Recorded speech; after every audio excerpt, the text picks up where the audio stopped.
God is dead. ఈ Nietzsche మాటలు ఆకాశాన్ని తాకి భూమిని కదిలించాయి. దేవుడు లేడా, ఉన్నాడా? అది కాదు పాయింట్. మనం ఇన్నాళ్ళు గుడ్డిగా నమ్మినవి, పూజించినవి అవి నిజంగా నిజమేనా అని నీసే గట్టిగా అడిగాడు. ఆ ప్రశ్న ఒక సుడిగాలై ప్రపంచాన్ని తాకింది. కేవలం ఒక్క మాటతో ప్రపంచాన్ని మొత్తాన్ని ఉలిక్కి పడేలా చేశాడు. అదే గాడ్ ఈజ్ డెడ్, దేవుడు చచ్చాడు. ఈ స్టేట్మెంట్ ఒక రకంగా తప్పనుకోవచ్చు, ఎందుకంటే అసలు దేవుడు ఉంటే కదా చావటానికి. కానీ నాకు తెలిసి ఈ విషయం నీసేకు కూడా తెలుసు. బట్ గాడ్ ఈజ్ డెడ్ అని చెప్పడానికి ఒక రీజన్ ఉంది.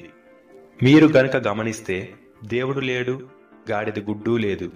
చాలా మంది ఫిలాసఫర్లు చాలా చెప్పారు, బట్ వాళ్ళ మాటలు అంతగా పాపులర్ అవ్వలేదు. కానీ నీషే మాటలే చరిత్రలో చిరస్థాయిగా నిలిచిపోయాయి. మానవ పురోగతికి సైన్స్ ఎంతగానో తోడ్పడింది. మనిషి తన అంచులు దాటి ఎన్నో కనిపెడుతున్నాడు. కానీ మనకున్న మూర్ఖత్వం వల్ల ఏ దేవుడు గొప్ప అన్న ప్రశ్న దగ్గరే ఆగిపోయాడు ఈనాటి మానవుడు. ఆనాటి రాతి కాలం నుండి ఈనాటి అత్యంత ఆధునికమైన విజ్ఞానం సొంతం చేసుకున్న మానవులుగా మనం ఎదిగాం. కాబట్టి మన ఆలోచనలో కూడా ఎదుగుదల కనబడాలి. కేవలం సాంకేతిక సాధనాలు వాడుకునే వ్యక్తులుగా ఎదిగితే సరిపోదు. మన ఆలోచనలు కూడా వైజ్ఞానికంగా ఎదగాలి. అందుకే భారత రాజ్యాంగంలోని ఆర్టికల్ 51AH ఏం చెబుతుందంటే, to develop the scientific temper, humanism and spirit of enquiry and reform. అంటే భారత రాజ్యాంగం చెప్పినట్లుగా ప్రతి ఒక్కరికి స్పిరిట్ ఆఫ్ ఎంక్వైరీ తప్పనిసరిగా ఉండాలి. వైజ్ఞానిక స్ఫూర్తి మనం తప్పనిసరిగా కలిగి ఉండాలి. కేవలం కలిగి ఉండడం మాత్రమే కాకుండా పెంపొందించాలి.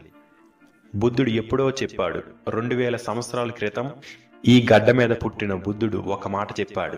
మహామహా గ్రంథాల్లో ఉందని గాని, పవిత్రమైన గ్రంథాల్లో ఉందని గాని, మహానుభావులు చెప్పారని గాని, చివరి నేను చెప్పానని గాని దేనిని మూఢంగా నమ్మకండి. మీకై మీరు శోధించి తాత్వికంగా ఆలోచించి సత్యాన్ని తెలుసుకునే ప్రయత్నం చేయండి. తాత్విక ఆలోచన మనం చేయాల్సిన పని. అప్పుడే వైజ్ఞానిక మానవులుగా మారుతాం.